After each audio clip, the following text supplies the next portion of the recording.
La posició del cavaller ens ajuda tant a anar a terra com a aixecar-nos. És molt important que el tronc estigui sempre ben recte i podem arribar a posar ajudes a costat i costat o al davant per fer-nos-ho més fàcil. La idea és que avancem bé una cama i anem a baixar el genoll que queda darrere cap al terra.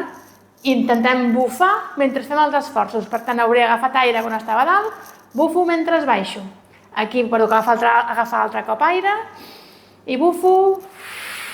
Des d'aquí puc passar a posició 4 grapes i d'aquí ajaure'm. O bé, des d'aquí puc anar cap endarrere, si els genolls m'adonen, i cap al costat. En qualsevol cas, sempre per ajaure'm aniré de costat.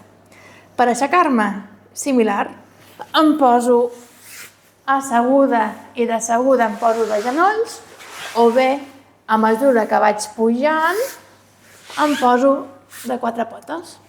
Des d'aquí avanço una cama i al peu poso els dits que toquin a terra.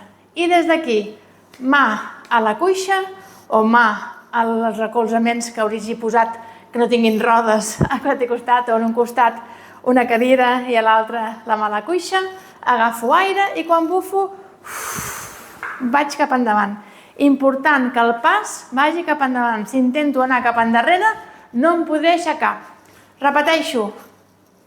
Cap endavant, bufo, agafo aire, bufo, d'aquí baixo cap aquí o baixo cap aquí i bufo. Per aixecar-me, similar.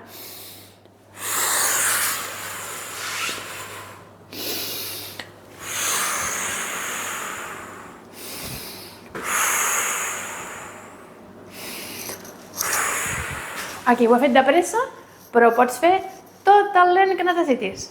Si hi ha dubtes, ens veiem pel xat.